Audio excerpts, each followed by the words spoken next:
नमस्कार विद्यार्थी मित्रांनो, कोळीण या पाठात पुन्हा एकदा तुमचे स्वागत। आज आपण बालभारती पाठ्यपुस्तकातील धडा क्रमांक 16 अभ्यासणार आहोत आणि या धड्याचा हा सेशन क्रमांक 14 आहे। आतापर्यंत लेखकाने ज्या दृश्याचे वर्णन केलेले आहे, लेखकाला त्या दृश्याबद्दल अत्यंत त्यांच्या मनामध्ये रहस्य निर्माण झालेले आहे, गूढ वाटत आहे। एखाद्या रहस्यमय चित्रपटाचं दृश्य बघताना आपली उत्कंठा जशी वाढते तशीच उत्कंठा इथे आता लेखकाची वाढलेली आहे।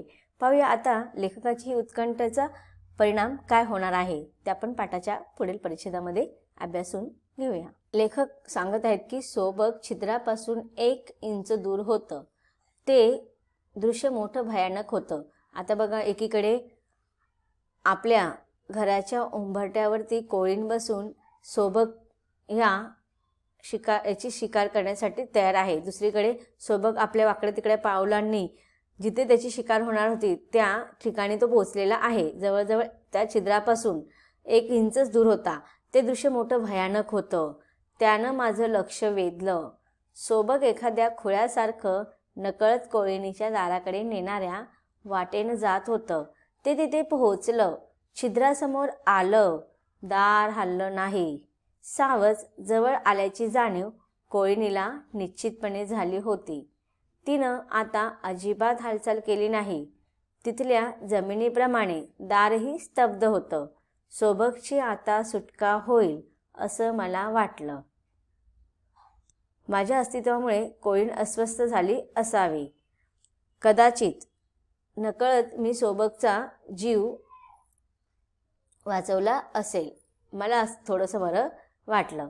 मग बघा, आता इथे लेखक सांगत आहे की सोबत एखाद्या खोळ्यासारखा त्याच्या नकळत तो त्या आपल्या शिकार करणाऱ्या कोळीणीच्या दाराकडे जात होता आणि त्यावेळेस तो नेमका तिथे पोहोचला। छिद्रासमोर येऊन उभा राहिला, पण दार हललं नाही। सावज म्हणजे आपली शिकार आल्याची जाणीव कोळीणीला नक्कीच झालेली होती, पण तिनं काहीच हालचाल दर्शवली नाही। तिथल्या जमिनीप्रमाणे ती दारही स्तब्ध होतं, म्हणजे दार तिने उघडलं नाही, आतमध्ये बंद करून ती बसली सोबतची, आणि त्याच्यातच त्या सोबतची शिकार करण्याची ऐवजी त्याचा जीव वाचला गेला असं लेखकाला वाटलं। मग लेखकाला का बरं असं वाटलं की सोबतची शिकार का नाही झाली? तर त्याचं कारण लेखक सांगत आहे की कदाचित त्या कोळीणीला लेखकाच्या अस्तित्वाची, त्याच्या तिथे असण्याची जाणीव झालेली होती आणि त्यामुळे कोळीण अस्वस्थ झाली होती।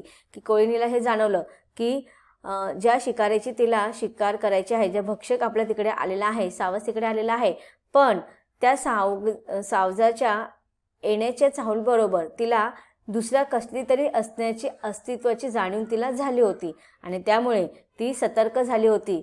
तिला असं जाणवलं, जर आता मी माझ्या सावजावरती शिकार करायला गेलो त्यामुळे काय होईल, दुसरं कोण जर माझ्यावरती दबदबा धरून बसला असेल तर तो माझी शिकार करू शकतो। आणि ह्या सगळ्या गोष्टींची जाणीव झाल्यामुळे तिने त्या सोबगाची शिकार केली नाही, ती त्या दरवाजाच्या बाहेर आलीच नाही। लेखक म्हणतात की माझ्या अस्तित्वामुळे कोळीण अस्वस्थ झालेली असावी।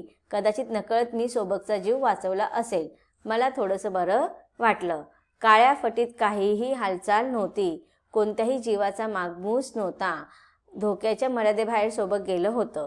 तर आता बघा, इथे लेखक सांगतायत की ज्या गोष्टीसाठी लेखक इतका तात्काळपणे जाऊन तिथे उभा होता, निरीक्षण करत होता, जवळजवळ 1 तासाच्या वरती त्याला ते निरीक्षणासाठी गेलं, आणि ज्या क्षणासाठी तो वाट पाहत होता की ते कोळीण कसं येतं आणि कसं ते आक्रमण करतं आणि कसं ते घराच्या बाहेर येऊन पुन्हा घराच्या आतमध्ये जातं, हे सगळं लेखकाला पाहायचं होतं, पण ते काही झालं नाही। सोबगाची प्राण वाचला गेला, ह्या गोष्टीचा लेखकाला आनंद वाटला आणि त्याप्रमाणे मग ते शिकार करण्यासाठी दबदबा धरून बसलेली कोळीण काय ते घराच्या फटीच्या बाहेर आलीच नाही। फटीच्या आतमध्ये काही हालचाल लेखकाला दिसत नव्हतं आणि कोणत्याही जीवाचा मागमूस तिथे जाणत नव्हतं। कोणताही कीटक किंवा जीव तिथे असेल याचं अस्तित्व लेखकाला जाणवलं नाही। धोकाच्या मर्यादेबाहेर सोबत गेलं होतं। काही पावलं गेलं असतं की बचावलं असतं। इतक्यात काळी राक्षसीन जमिनीतून वर आली। आता बघा, लेखक पुढचं वर्णन जे करताय ना ते अत्यंत थरारक आहे। आता लेखकाला वाटलं की चला आता त्या जे सावज आलेलं होतं, सोबगाची काही शिकार होणार नाही आणि माझ्या अस्तित्वामुळे लेखक म्हणतात की माझ्या अस्तित्वामुळे कोळिणीला जाणवलं होतं असेल कदाचित की तिथे काहीतरी धोका आहे, म्हणून तिने त्या सोबगावरती हल्ला केला नाही. आणि त्यामुळे लेखकाला थोडं हायसं वाटलं होतं, बरं वाटलं होतं की त्यांच्यामुळे त्या सोबगाचा जीव वाचवलेला आहे. पण पुढे काय होतं ते लेखक सांगत आहे की काही पावलं गेलं असतं की बचावलं असतं, पण इतक्यात काय झालं, ती काळी राक्षसी जमिनीवरतून वर आली, दार सताड उघड केलं, केसाळ हात एखाद्या दांडक्यासारखं बडवत त्या क्रूर प्राण्यानं छिद्रातून उडी घेतली. घोंगडी घालावी तसं पुढच्या पायांनी त्याला आवळलं आणि लगेच दृष्टीआड झाली. परत जमिनीखालच्या गूढ अंधाऱ्या जगात गेली. आता बघा लेखकाने कसलं वर्णन केलेलं आहे, त्या सोबगाचं शिकार त्या काळ्या केसाळ म्हणजेच कोणी, त्या कोळिणीने त्या सोबगाची शिकार केली. तर त्याचं वर्णन इथे लेखक करत आहेत. कसं केलं की ती ना जमिनीवरून वर आली, दार तिने सताड उघड केलं, की पूर्ण दार तिने उघड केलं जेणेकरून ते बंद होऊ नये, म्हणून तिने सताड ते दार उघडलं आणि केसाळ हात तिचा दांडक्यासारखा बडवत त्या क्रूर प्राण्यानं छिद्रातून उडी घेतली, म्हणजे त्या कोळिणीने उडी घेतली त्या होलमधून, आणि घोंगडी घालावी तसं पुढच्या 2 पायांनी त्या कीटकाला आवळलं, म्हणजे सोबगाला आवळलं आणि मग ती लगेच एका क्षणामध्ये ती दृष्ट्याआड होऊन शिकार घेऊन ती आपल्या निश्चित स्थानावरती निघून गेली. परत जमिनीखालच्या गूढ अंधाऱ्या जगात ती गेली. एका क्षणात कोळीण दिसली आणि सावजाला पकडून नाहीशी झाली. पार जमिनीच्या पडद्याआड तिच्या पाठोपाठ किंचित आवाज करत दार बंद झाला. इथे बसल्या बसल्या तो आवाज ऐकू आला. आता लेखक बघा सांगतात की हा जो कालावधी तो एकदम क्षणामध्ये झाला. लेखकाने पाहिलं की काहीतरी घोंगडी पसरलेल्या, घोंगडी घेतलेल्या प्राण्यासारखं काहीतरी आलं, त्याने त्याचा शिकार घेतला आणि ती जमिनीच्या खाली गूढ अंधारामध्ये निघून गेली आणि जमिनीच्या पडद्याआड झाली, म्हणजेच तिचं ते दरवाजा तिने बंद करून घेतला आणि तिच्या पाठोपाठ त्या कोळिणीच्या घराचा दरवाजाचा बंद झाल्याचा आवाज लेखकाने ऐकला. तिथे बसल्या बसल्या लेखकाला तो दरवाजा बंद झाल्याचा आवाज ऐकू आला होता.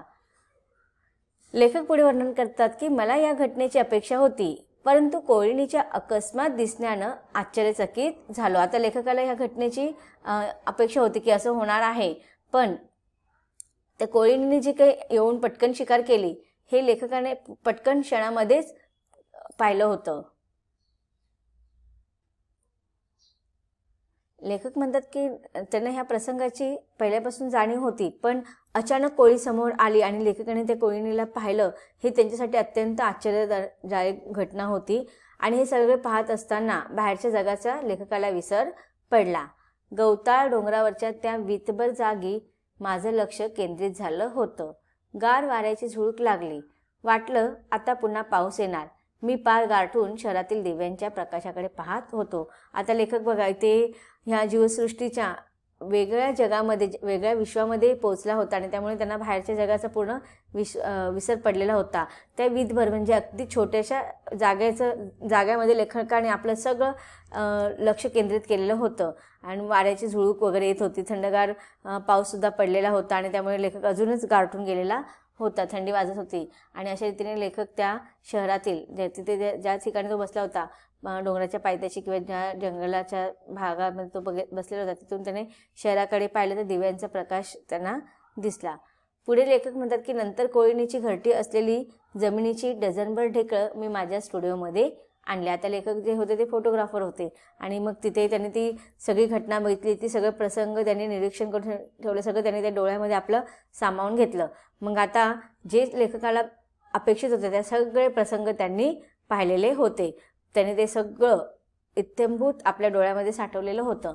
मग लेखक पुढे म्हणतात की नंतर कोळिणीची घरटी असलेली जमिनीची 1 डझनभर ढेकळं मी माझ्या स्टुडिओमध्ये आणली. मग लेखकाने फोटोग्राफर असल्या कारणाने मग अशा त्यांच्या स्टुडिओमध्ये त्यांनी कोळिणीची जी घरटी आहे, तुम्ही पाहिलं असेल की मातीचे जे मोठे मोठे घट्ट दगड असतात त्याला आपण ढेकळं असं म्हणतात. मग त्या ढेकळावरती बघा असे सफेद सफेद सफेद बुरशी लागल्यासारख्या हे असतात, त्याला आपण ते कोळिणीचे घरटे असे म्हणतो. मग असे जवळजवळ लेखकाने कोळिणीचे घरटे असलेले असे ढेकळं जवळजवळ डझनभर त्यांनी स्टुडिओमध्ये उचलून आणले.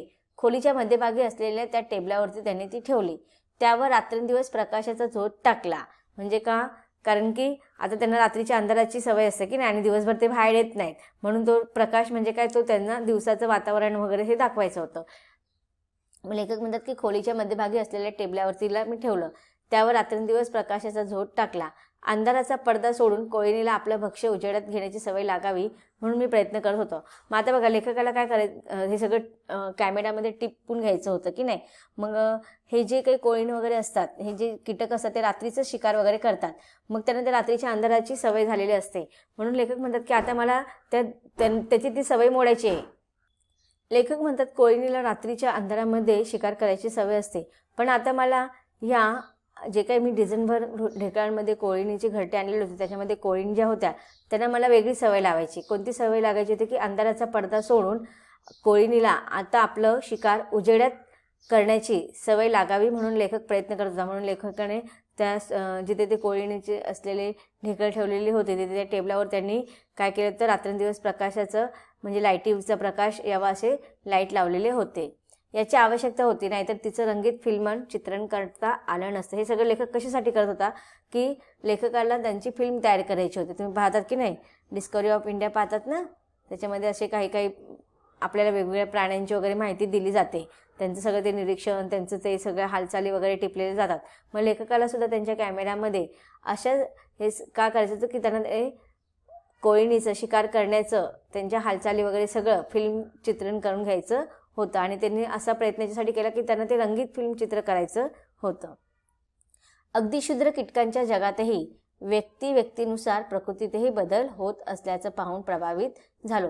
जसं की बघा, आपल्या मानवाच्या जगामध्ये कसं असतं, व्यक्ती तितक्या प्रकृती असं म्हणतो की नाही, म्हणजे प्रत्येक व्यक्तीचा स्वभाव वेगळा असतो, प्रत्येक व्यक्तीचं सगळ्याच गोष्टी वेगळ्या असतात, कोणी एकमेकांशी मिळते जुळते नसतात. तसंच मग ह्या छोट्या छोट्या अशा कीटकांच्या जगामध्ये सुद्धा त्यांच्या सवयी वेगळ्या असतात. जरी त्या एकाच जातीचे कीटक जरी असले तरी प्रत्येक कीटकांचं सवयी वेगळ्या, त्यांची प्रकृती वेगळी, त्यांचे स्वभाव वेगळे, प्रत्येकामध्ये हा डिफरन्स आपल्याला पाहायला मिळतो, हा फरक आपल्याला पाहायला मिळतो. बुद्धिशून्य अथवा मेंदूची कसलीही यंत्रणा नसलेल्या कोळीणीच्या व्यक्तिमत्वात खूप फरक असल्याचं दिसून आलं. डझनभर कोळीणीपैकी कित्येकीने अन्नाचा पुरवठा करण्याच्या कुठल्याही पद्धतीचा अवलंब करण्याचं अजिबात नाकारलं. आता इथे लेखक सांगत आहेत की बघा, जसं आपल्याकडे बुद्धी असते, मेंदू असतो, आणि त्याचा उपयोग करून ती आपल्यासाठी यंत्रणाच आहे की नाही, यंत्राप्रमाणे आपण सगळं काम करत असतो.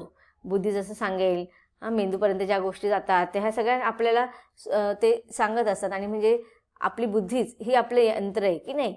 मग अशा रीतीने त्या क्षुद्र कीटकांमध्ये सुद्धा, छोट्या छोट्या कीटकांमध्ये सुद्धा त्यांच्यामध्ये पण तो सेन्स असतो, ती बुद्धी असते, ती मेंदू असते, फक्त ते त्याच्यामध्ये तर आपल्याला दिसत नाही, पण त्यांच्यामध्ये फरक असल्याचं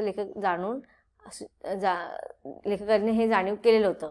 डझनभर कोळीणीपैकी कित्येकीने, ह्याच्यामध्ये लेखक सांगतात की जवळजवळ लेखकाने डझनभर कोळीणी आणल्या होत्या, आणि त्यांनी त्याच्यापैकी कित्येकांनी अन्न पुरवठा करण्याचा कोणत्याही पद्धतीचा अवलंब केला नाही. म्हणजे जसे की मानवाची प्रवृत्ती असते की नाही, आपल्याला मिळत जातं, आपण काही धडपड करत नाही आपलं पोट भरण्यासाठी वगैरे, तसंच मग त्यांनी पण अन्न मिळावं ह्याच्यासाठी कोणत्याही प्रकारचा प्रयत्न केला नाही. त्यांनी ते प्रयत्न करण्याचं नाकारलं. त्यांनी अक्षरशः स्वतःला कोंडून घेतलं. आपलं दारही आतून जाळी विणून बंद केली. ही ताटी त्यांनी पुन्हा कधीही उघडली नाही. जणू काही त्यांनी समाधीच घेतली. आता बघा, ते आपल्याला जसं बंदिस्त, आपण जर विचार करा, आपण जर कोणत्या दुसऱ्या दुनियेत गेलं तर आपली काय अवस्था होईल, तशीच अवस्था कदाचित त्या कोळीणींची झालेली होती. ते जे काही डझनभर कोळीणी लेखकाने आणले होते त्यापैकी काही कोळीणींनी स्वतःला आतमध्ये कोंडून घेतलं, ते दार विणून घेतलं आणि अगदी घट्ट बंद करून घेतलं. त्यांनी कोणीही आपल्या त्या घरट्याची दरवाजी उघडली नाही. जणू काही त्यांनी आतमध्ये बसून समाधीच घेतलेली होती. काही जणी जगण्या इतपत क्वचितच खात. सावजाला पकडण्याच्या नाट्याचं चित्रण मला कॅमेऱ्यानं कधीच करता आलं नाही. आता लेखकाने ज्या गोष्टीसाठी ह्या सावजांना कोळींना पकडून आणलं होतं ते लेखक सांगतात की मला नाही करता आलं, कारण की काहींनी तर प्रयत्नच केले नाही, काही जण अन्न शोधायला जाण्याची गरज भासली नाही, काहींनी तर आतमध्ये स्वतःला बंद करून घेतले, आणि जे काही होते उरले सुरले त्यांनी तर थोड्या जे मिळेल ते, जे काही भक्षण मिळत असेल त्याच्यामध्येच खाऊन ते समाधान मानत होते.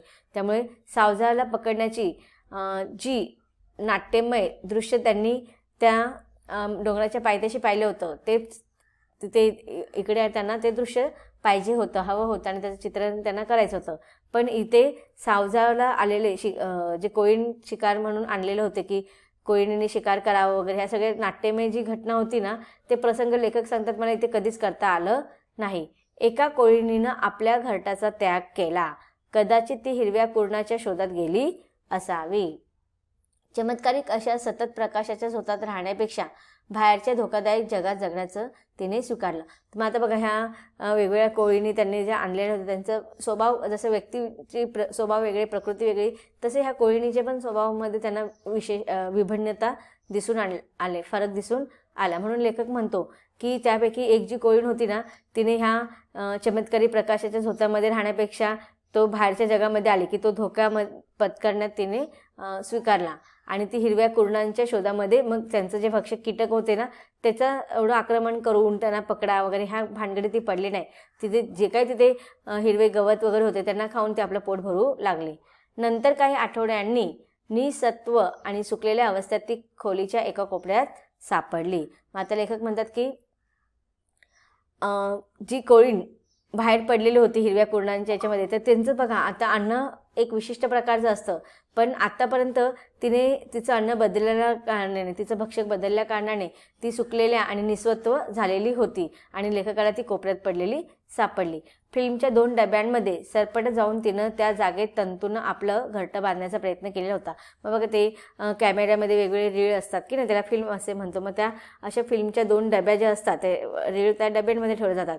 मग ते रिकामे झालेले असतील आणि त्या डब्यांमध्ये मग सरपट जाऊन तिने ते तिचं घरटं असं तंतूने बनवलेलं असं, धाग्याने बनवलेलं असतं, ते घरटं बनवण्याचा तिने प्रयत्न केलेला होता. तर विद्यार्थी मित्रांनो, पाठाच्या या भागामध्ये कोळीणीने आपलं भक्षक कसं पकडलं याचं वर्णन केलेलं आहे आणि त्यानंतर तेच दृश्य लेखकाला त्यांच्या कॅमेऱ्यामध्ये चित्रित करायचं होतं, रंगीत फिल्म त्यांना बनवायची होती आणि म्हणून लेखक ती ढेकळं घेऊन जातात आणि त्या कीटकांना, कोळीण जे होते त्यांच्यावरती त्यांना ती सवय लागावी म्हणून ते सगळे प्रयत्न करत असतात. पण ह्या सगळ्या प्रयत्नांमध्ये ते अजूनपर्यंत ते यशस्वी झालेले नाहीत. पुढे ते यशस्वी होणार की आहेत की नाही याचा अभ्यास आपल्याला जाणून घ्यायचा आहे, परंतु पाठाच्या पुढील भागात. धन्यवाद.